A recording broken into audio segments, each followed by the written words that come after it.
Good morning. Welcome my YouTube channel CDRK Seni B.Ed classes.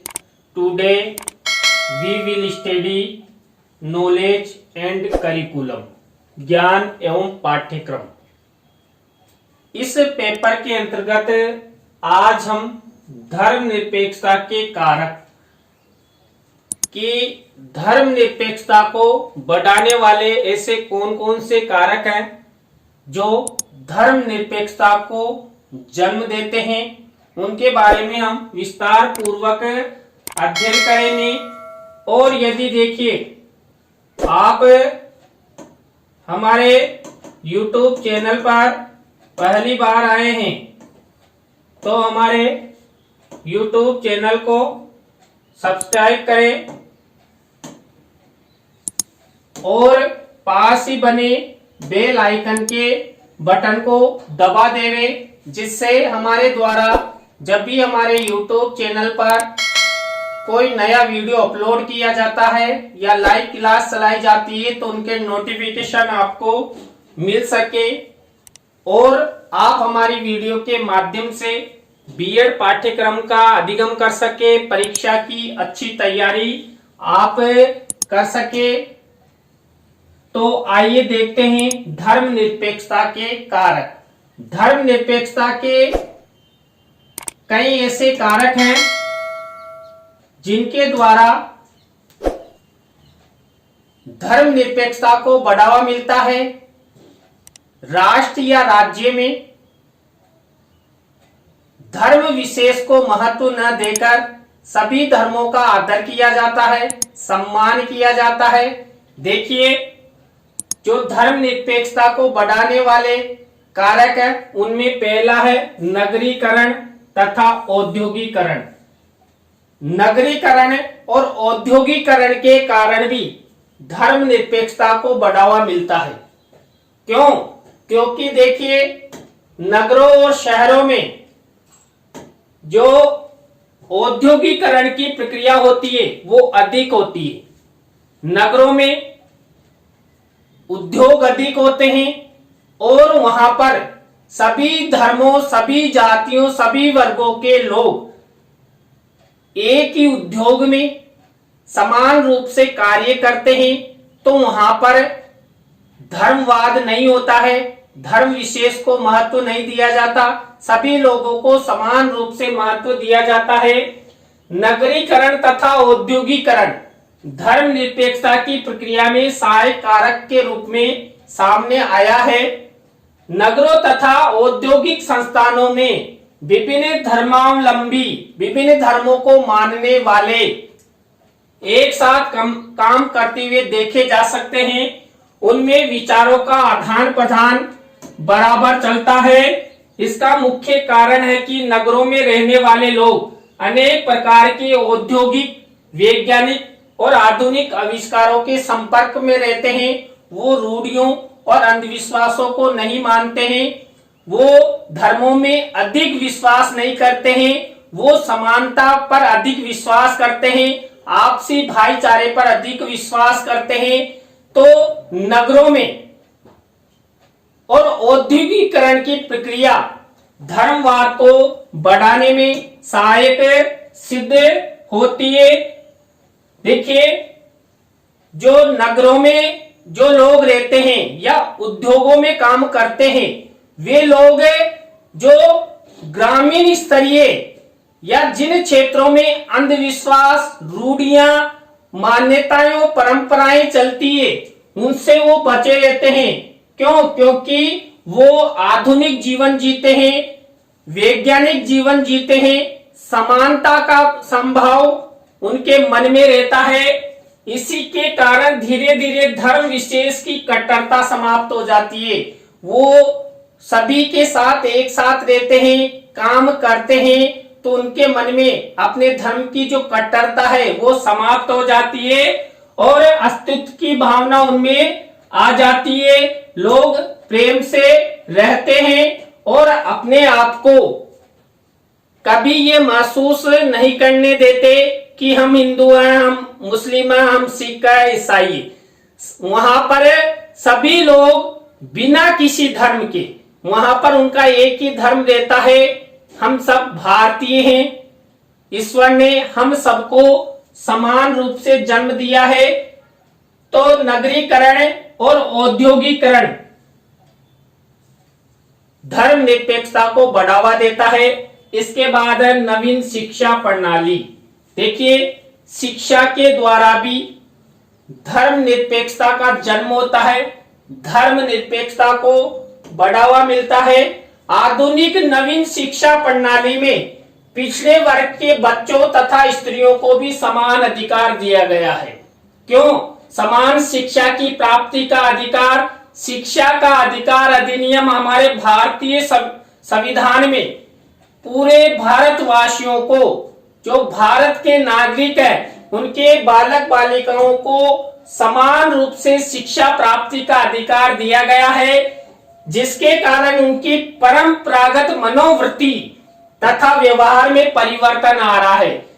लोगों के मन में धर्मवाद या धर्म के प्रति अधिक आस्था थी, अंधविश्वास थे, मान्यताएं थी।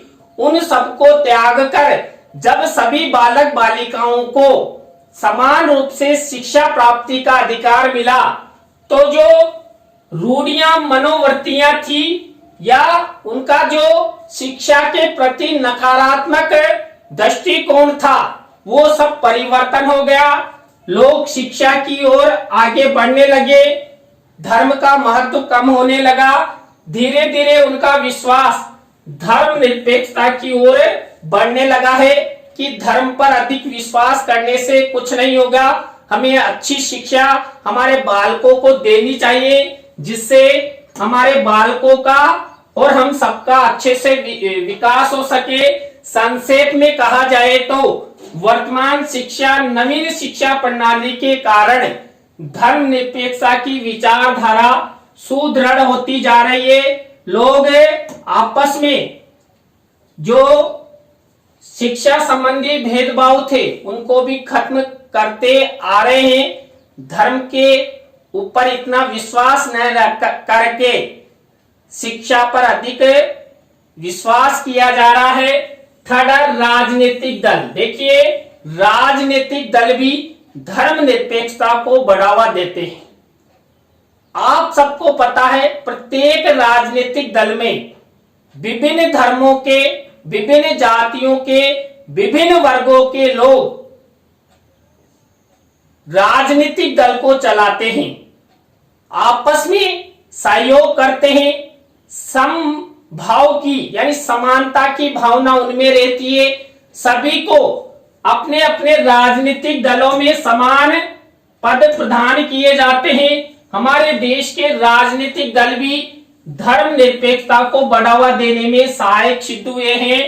17 मई 1964 को जो हमारे देश के पूर्व प्रधानमंत्री पंडित जवाहरलाल नेहरू, जब उनका निधन हुआ, उस समय हमारे देश के तत्कालीन राष्ट्रपति थे डॉक्टर सर्वपल्ली राधाकृष्णन महोदय।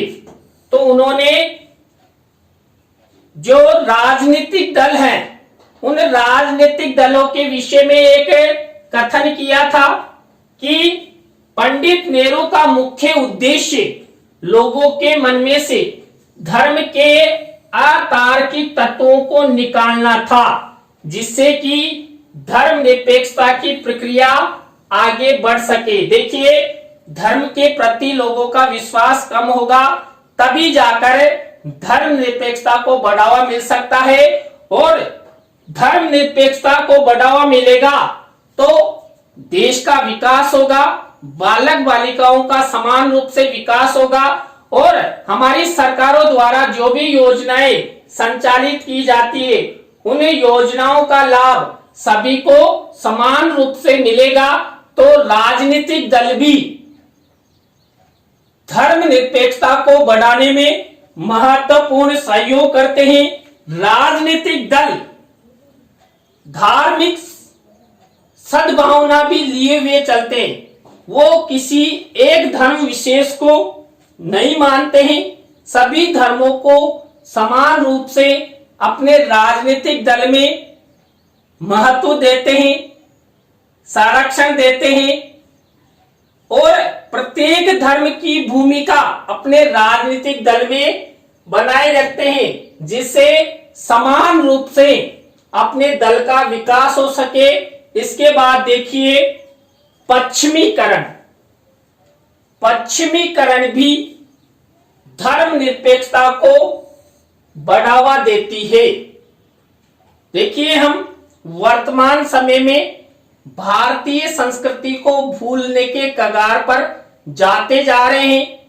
आधुनिकीकरण की ओर हम बढ़ रहे हैं। पश्चिमीकरण की जो हमारी जो सभ्यता और संस्कृति है उसको अपनाए हुए हैं।